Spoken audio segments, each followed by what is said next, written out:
¿Podría tu ciudad resistir si, de pronto, desaparecieran toda la luz y el combustible durante 7 días completos? Imagina el escenario. Una urbe vibrante, llena de vida y movimiento, sumida de golpe en la más absoluta oscuridad y silencio. ¿Qué harías tú? ¿Cómo reaccionarían tus vecinos, tu familia, tus autoridades? Esta pregunta, aunque parece lejana o propia de una película distópica, fue la realidad de millones de personas en la capital de Malí, Bamako, en noviembre de 2025. Todo comenzó una tarde cualquiera. De pronto, las luces parpadearon y se apagaron. Los generadores de respaldo, omnipresentes en África Occidental, solo lograron mantener encendidas algunas bombillas por unas pocas horas. Después, el silencio se hizo total. No era un apagón corriente, de esos que todo el mundo en el Sahel ha aprendido a soportar con resignación. Era un corte planificado, un asedio deliberado que pronto afectaría a cada aspecto de la vida cotidiana. En cuestión de horas, hospitales, mercados y barrios enteros quedaron sumidos en tinieblas. Las sirenas desaparecieron, el bullicio de los motores se apagó, y como si la ciudad hubiera dejado de respirar, el tiempo pareció detenerse. Sin embargo, lo más peligroso no era la oscuridad física, sino la invisible. La falta de información, de recursos y de esperanza. El verdadero enemigo era el asedio premeditado. Un corte de combustible que no solo detuvo los generadores, sino que buscaba aislar por completo a la ciudad, cortando sus arterias vitales. Este no fue el primer caso en la historia moderna de ciudades sitiadas por la falta de energía y recursos. Basta recordar el famoso asedio de Sarajevo durante la década de los 90, cuando la capital bosnia quedó paralizada durante años entre francotiradores y la escasez total de agua y luz. O, más cerca en el tiempo y el espacio, los bloqueos energéticos de Ucrania en 2021, utilizados como armas de presión geopolítica. Pero lo ocurrido en Bamako fue diferente. Aquí, la guerra no llegó con bombas, sino con la ausencia total de combustibles y electricidad. Fue un pulso de poder, una prueba desgarradora de cuán vulnerable puede ser una sociedad moderna cuando se cortan sus suministros vitales. Mientras el mundo apenas registraba la noticia, apenas un par de titulares en agencias internacionales, la vida en Bamako se transformó en una lucha diaria por la supervivencia. En los hospitales, doctores y enfermeros se vieron obligados a improvisar. Ventiladores manuales, partos a la luz de velas, operaciones interrumpidas por falta de energía. Los enfermos crónicos, especialmente los que dependían de máquinas, enfrentaron una amenaza mortal. Las farmacias agotaron sus reservas en apenas 2 días. Los padres de familia hacían filas interminables frente a las pocas tiendas que aún tenían algo de pan o arroz. Los más afortunados cocinaban en fogatas improvisadas en las calles, usando leña y restos de muebles. Pero la mayor amenaza fue psicológica. El miedo se propagó como un incendio. Las redes sociales, alimentadas por rumores y noticias falsas, amplificaron la sensación de caos. Se decía que los rebeldes estaban a punto de atacar, que las reservas de agua potable se habían contaminado, que el gobierno había huido. La ansiedad colectiva se volvió imposible de contener. La confianza en las instituciones se desplomó en cuestión de horas. En ese clima de incertidumbre, la cohesión social, tan difícil de construir y tan fácil de romper, estuvo a punto de desaparecer.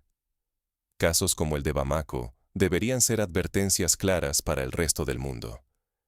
Ignorarlos puede llevar a cualquier país a perder lo que más importa: su dignidad, su identidad y su futuro.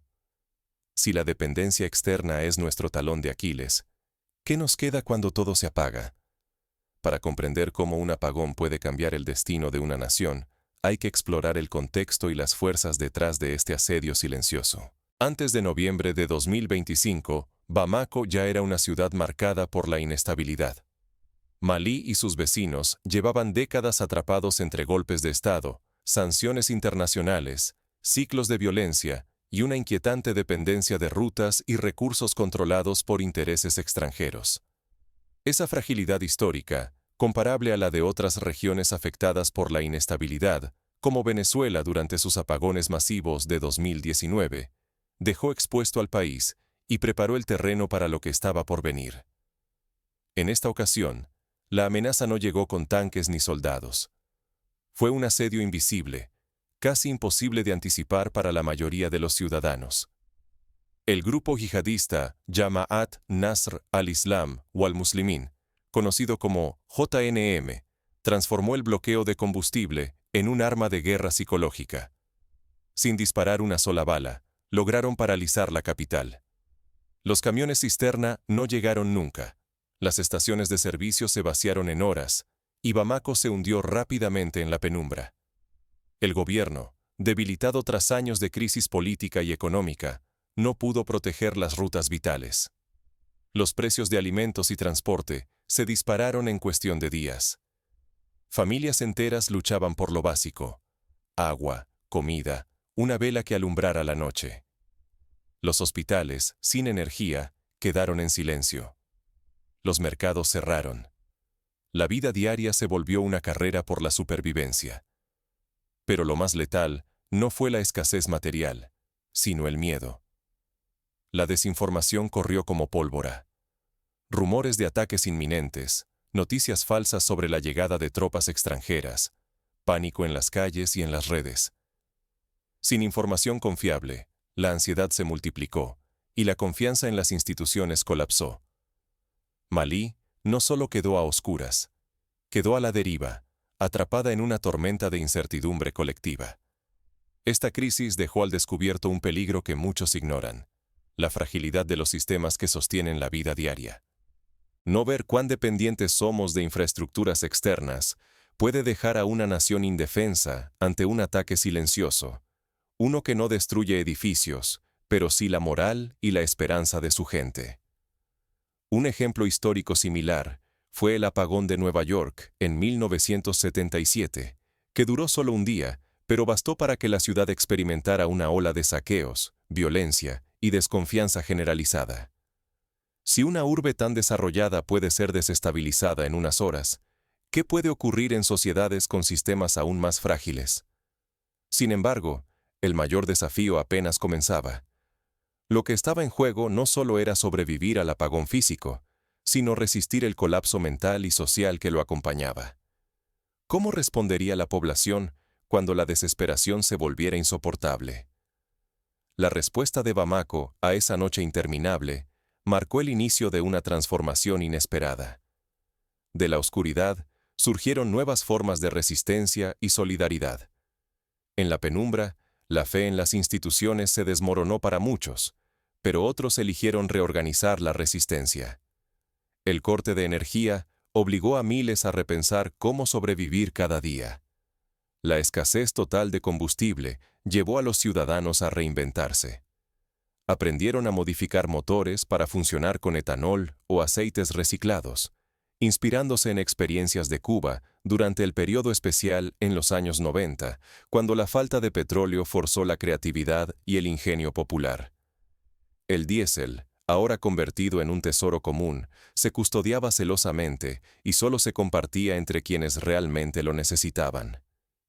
Pequeños grupos improvisados surgieron para proteger los últimos depósitos de combustible, recordando las cooperativas vecinales que florecieron en Argentina durante su crisis del 2001.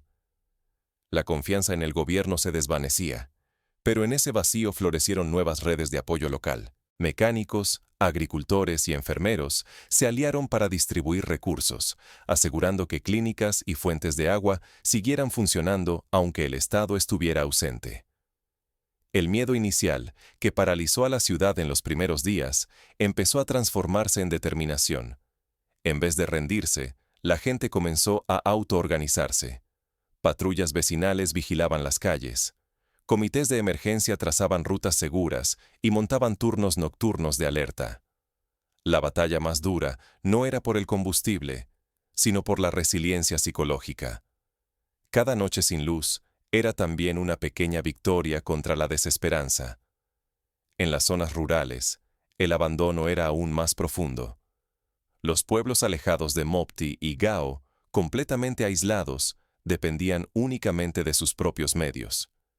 Sin embargo, En estos rincones olvidados, la solidaridad alcanzó su mayor fuerza. Familias unían recursos, compartiendo comida, herramientas y protección ante amenazas externas. Algunos caminaban durante largas horas solo para advertir a otros de un peligro o llevar una barra de pan. Este tipo de cooperación recuerda la resistencia comunitaria de las aldeas griegas durante la ocupación nazi, donde la autosuficiencia local fue clave para la supervivencia. Lo que estaba en juego era mucho más que electricidad. La incapacidad de adaptarse o de responder juntos podía llevar a la fragmentación social y al colapso de toda esperanza en el futuro. Pero cada gesto de cooperación era un acto de rebeldía, una negación al colapso y una semilla de esperanza plantada en medio de la adversidad. Así, mientras Bamako resistía, quedó claro que la oscuridad no podía romper los lazos que unían a su pueblo. Lo que comenzó como un asedio se transformó en una muestra de ingenio colectivo, donde la dignidad se defendía no con armas, sino con solidaridad cotidiana. Este fenómeno social tiene paralelos en otras crisis recientes, como la respuesta ciudadana en Puerto Rico tras el huracán María, cuando la población, ante la lentitud de la ayuda oficial, se organizó para reparar infraestructuras básicas y repartir alimentos. Sin embargo, fuera de la capital, una amenaza silenciosa seguía creciendo. Las redes clandestinas y los intereses externos aún tenían cartas por jugar. El apagón forzó alianzas impensables. En medio del asedio, surgió una chispa de soberanía inesperada en África Occidental. El corte de combustible no doblegó la voluntad de Malí, Níger y Burkina Faso. Al contrario, encendió una urgencia compartida. Cooperar militarmente ya no era opción, sino una cuestión de supervivencia. Así nació la Alianza de Estados del Sahel, AES, un pacto de defensa mutua que rompió décadas de recelo entre estos vecinos forzados a confiar los unos en los otros. Es un fenómeno comparable, en otra escala, a la formación de la OTAN tras la Segunda Guerra Mundial, cuando naciones con historias de desconfianza se vieron obligadas a cooperar ante una amenaza común. Las primeras operaciones conjuntas de la AES marcaron un giro crucial. Soldados de los tres países, coordinados por primera vez, lograron burlar el asedio de los grupos armados. Durante la madrugada, largas columnas de camiones protegidos cruzaron desiertos y carreteras minadas, llevando combustible y víveres al corazón de Bamako. Para muchos, fue la primera señal real de esperanza tras semanas de miedo y penumbra. El impacto fue inmediato y profundamente simbólico. El éxito de la AES desafió la narrativa occidental que retrataba a África Occidental como territorio indefenso y caótico. Por primera vez en mucho tiempo, la región mostró que podía defenderse y trazar su propio destino sin esperar la ayuda de París, Washington o Londres. El mundo lo miraba con asombro e inquietud. La crisis no solo provocó respuestas militares. Pronto emergieron proyectos estratégicos que buscaban una independencia más duradera. El más ambicioso, el Corredor Transaheliano, una red de rutas comerciales pensada para conectar el interior del Sahel con los puertos atlánticos. Con este corredor, los países de la AES buscaban rutas propias para el comercio, dejando atrás la dependencia de caminos controlados por intereses ajenos y vulnerables a bloqueos. Este proyecto recuerda a la construcción de los ferrocarriles transcontinentales en Norteamérica en el siglo XIX, que permitieron a regiones enteras liberarse del aislamiento y la dependencia de rutas marítimas controladas por potencias extranjeras. El nacimiento de la AES y estos proyectos transformaron el ánimo de la región. Por primera vez en años, la palabra soberanía dejó de ser un eslogan y se volvió un objetivo palpable. Familias en Bamako, Ouagadougou y Niamey sintieron que compartían destino, no por la desgracia, sino por una causa común: resistir y prosperar sin tutela extranjera. Sin embargo, el riesgo era enorme. El futuro de la AES y del corredor transaheliano dependía de que estos países superaran rivalidades históricas, crisis internas y amenazas externas que no desaparecerían de un día para otro. Más que nunca, el éxito o fracaso de estas alianzas definiría si la región alcanzaba la independencia real o caía de nuevo en la dependencia y el aislamiento. El pulso por la supervivencia y la autonomía apenas comenzaba. Mientras las alianzas se consolidaban, nuevas amenazas y dilemas se asomaban en el horizonte. Por ejemplo, la posibilidad de represalias económicas por parte de potencias extranjeras, o el riesgo de que grupos armados buscaran sabotear los nuevos proyectos de infraestructura. Además, el reto de integrar sociedades con idiomas, religiones y costumbres diversas en un frente común era gigantesco. La oscuridad enseñó más que cualquier tratado internacional. Reveló las verdaderas fuentes de fortaleza. En el silencio absoluto de la ciudad sin luz, se escucharon los latidos de una nueva voluntad colectiva. Cuando Bamako quedó envuelta en la penumbra, el miedo fue la primera reacción. Pero fue la necesidad la que encendió una chispa. La supervivencia exigía algo más que esperar instrucciones. Sin esperar ayuda extranjera, la autoorganización emergió como un instinto vital en cada barrio. Los comités de vecinos aparecieron casi de la nada, coordinando la distribución del agua y vigilando los pozos. Agricultores improvisaron redes para compartir combustible. Mujeres encabezaron alianzas para el trueque de alimentos. Sin transporte ni electricidad, la ciudad aprendió a sobrevivir junta, redefiniendo su noción de comunidad. Lo que para muchos era una catástrofe, para otros fue el origen de un proceso de empoderamiento inédito. Este cambio recuerda la experiencia de los barrios populares en Caracas durante los apagones de 2019, cuando la organización barrial fue clave para evitar el colapso total. En ese contexto, la exigencia de independencia energética y alimentaria dejó de ser un eslogan político. Ahora era una demanda urgente, discutida en plazas, radios comunitarias y hasta en redes clandestinas. La cuestión de cómo producir electricidad sin depender del extranjero pasó de sueño a prioridad nacional. Producir lo propio, proteger lo propio. Se discutieron alternativas: paneles solares comunitarios, biodigestores para generar gas, huertos urbanos y sistemas de captación de agua de lluvia.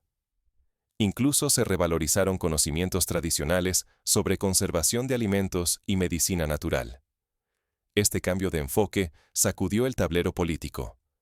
La soberanía se volvió el centro de cada elección, cada discurso y cada pacto regional. Ningún político, fuera cual fuera su tendencia, pudo ignorar la presión popular. Invertir en infraestructura local, asegurar rutas esenciales y coordinar la defensa más allá de las fronteras tradicionales. Malí, Burkina Faso y Níger entendieron de pronto que su destino estaba entrelazado y que solo juntos podían resistir futuros asedios. La fe ciega en el apoyo externo se rompió como un cristal. El impacto psicológico del apagón fue tan profundo que una mentalidad de autodeterminación reemplazó viejas esperanzas de salvadores extranjeros. Nadie vendrá a rescatarnos, se convirtió en consigna y en motor. Escuelas, hospitales y mercados comenzaron a buscar soluciones propias para problemas que, durante años, dependieron de la cooperación internacional. Las prioridades colectivas cambiaron. Sobrevivir al siguiente embargo ya no era suficiente. La urgencia era construir sistemas propios de energía, proteger la logística y establecer pactos de defensa conjunta en el Sahel. El concepto de infraestructura nacional cobró peso, y la cooperación regional pasó de aspiración a condición de supervivencia. Un ejemplo práctico fue la creación de bancos de semillas regionales para afrontar futuras crisis alimentarias, inspirados en experiencias exitosas de la India y Etiopía tras severas sequías. Pero la verdadera resistencia tras el apagón no fue solo militar o económica. Fue, sobre todo, psicológica y cultural. La identidad colectiva se reconstruyó en la adversidad, abrazando una narrativa de dignidad y resiliencia. En la oscuridad, la sociedad redescubrió su capacidad de adaptación y su orgullo ante el mundo. Ser africano ya no era esperar, sino decidir y actuar. Este proceso recuerda la resiliencia urbana desarrollada en Tokio tras el gran terremoto de 2011, cuando la adaptación colectiva marcó la diferencia entre el colapso y la recuperación. Esta transformación invisible para quienes miran desde fuera, es quizá la lección más poderosa que Malí y sus vecinos pueden ofrecer al mundo. Ignorarla sería un error costoso. Cualquier país que no aprenda de la experiencia de Bamako corre el riesgo de tropezar con la misma piedra, confiar excesivamente en la ayuda externa y olvidar la importancia de la autosuficiencia. La historia del apagón es una advertencia global. Enseña sobre la fragilidad de las dependencias y la fuerza que puede surgir en la adversidad. En esa noche interminable, nació algo más fuerte que el miedo: la convicción de que el futuro se construye desde dentro. Aún en medio de la reconstrucción, el recuerdo de la oscuridad seguía ardiendo en la memoria colectiva. Lo que comenzó como un asedio silencioso, se había transformado en el primer capítulo de una nueva era para el Sahel. La próxima vez que tu ciudad se apague, hazte una pregunta incómoda. ¿Estaría tu comunidad lista para sobrevivir? Porque lo que ocurrió en Bamako en noviembre de 2025 no es solo un capítulo lejano, sino un reflejo inquietante de la fragilidad oculta tras la rutina. El corte de combustible, el silencio opresivo y la ansiedad colectiva transformaron una ciudad bulliciosa en un paisaje de incertidumbre, revelando lo delgada que es la línea entre el orden y el caos. Basta imaginar lo que ocurriría si una ciudad como Ciudad de México, São Paulo o El Cairo enfrentara un corte total de energía y combustible durante una semana. ¿Están sus sistemas preparados para el colapso? ¿Están sus ciudadanos entrenados para la cooperación y la resiliencia?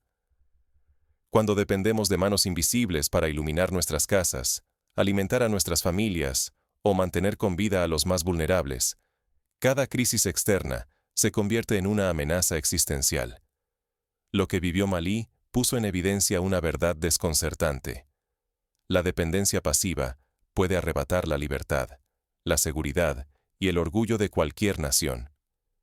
Ni siquiera el gobierno más fuerte está a salvo si su estabilidad depende de cadenas de suministro que otros pueden romper con una sola decisión. Pero en la oscuridad, la población de Bamako y sus vecinos eligieron no rendirse. La adversidad los obligó a reinventarse, a dejar atrás la espera de salvadores externos y a descubrir una resiliencia adormecida. Aprendieron que la autosuficiencia no es una ilusión romántica, sino una necesidad urgente. De esa noche larga nació un nuevo pacto. La unión y la soberanía regional se volvieron más valiosas que cualquier promesa foránea. Hoy te invito a cuestionar: ¿cuánto depende tu mundo de fuerzas que no ves? ¿Qué pasaría si mañana desaparecieran? ¿Qué harías tú? ¿Qué haríamos todos si debiéramos sobrevivir solo con lo que tenemos aquí y ahora? Comparte esta historia, no para alimentar el miedo, sino para encender la conciencia. La ceguera ante la fragilidad puede repetirse en cualquier rincón del planeta, con consecuencias imposibles de predecir. Lo que se juega no es solo la electricidad, el combustible o el agua. Es la dignidad y el futuro de quienes dependen de ellos. Cada vez que una comunidad enfrenta el apagón y el aislamiento, se le presenta una elección: resignarse a la dependencia o forjar independencia en la adversidad. Que la memoria de Bamako sirva de brújula para el mundo. No olvidemos la lección. Lo que parece improbable puede suceder en cualquier ciudad, en cualquier nación. Y quizá, la próxima vez que caiga la oscuridad, no solo resistamos. Tal vez, aprendamos a renacer. Pasos prácticos para la resiliencia. Primero, analiza la dependencia de tu comunidad respecto a fuentes externas de energía, alimentos y agua. ¿Qué porcentaje de los alimentos que consumes proviene de otras regiones o países? ¿Existen alternativas locales? Segundo, fomenta la creación de redes de apoyo vecinal. Las crisis suelen sacar lo mejor y lo peor de las personas, pero la cooperación organizada marca la diferencia. Participa o impulsa comités comunitarios de gestión de emergencias. Tercero, aprende habilidades básicas de autosuficiencia, desde conservar alimentos hasta reparar generadores. La educación práctica es clave para reducir la vulnerabilidad colectiva. Cuarto, exige a tus autoridades inversiones en infraestructuras resilientes y descentralizadas. Los sistemas centralizados, aunque eficientes en tiempos de normalidad, pueden fallar estrepitosamente durante una crisis. Quinto, cultiva la cultura de la prevención y el simulacro. En Japón, los simulacros de terremoto y apagón son parte de la vida escolar y laboral. Adopta prácticas similares en tu entorno. Sexto, promueve la innovación local. Paneles solares, huertos urbanos, captación de agua de lluvia, cooperativas de energía. Cada solución adoptada por una comunidad es una pieza menos en el engranaje de la dependencia externa. Séptimo, fortalece la confianza y la comunicación. El pánico es el peor enemigo durante una crisis. Asegúrate de que tu comunidad tenga fuentes de información confiables y protocolos claros de actuación. Octavo, estudia la historia de otras ciudades y países que han superado crisis similares. Analiza qué funcionó y qué no, y adapta esas lecciones a tu realidad. Noveno, mantén viva la memoria de las crisis pasadas. Que el olvido no borre las lecciones aprendidas en la oscuridad. Celebra los aniversarios de la resiliencia, igual que se recuerda el fin de un conflicto o la reconstrucción tras un desastre. Décimo, nunca subestimes el poder de la solidaridad. En la adversidad, la unión puede ser más poderosa que cualquier generador encendido. Así, la próxima vez que la luz se apague, que el combustible escasee o que la incertidumbre golpee a tu puerta, recuerda la historia de Bamako. En la penumbra, nació una nueva esperanza. Y en cada comunidad que se prepara hoy, se escribe el primer capítulo de una resistencia digna y un futuro más libre. Porque la verdadera soberanía comienza cuando aprendemos a sobrevivir y a vivir por nosotros mismos. Que la próxima crisis no te encuentre desprevenido, que te encuentre unido, preparado y, sobre todo, consciente de que en la oscuridad siempre puede encenderse una chispa de renacimiento.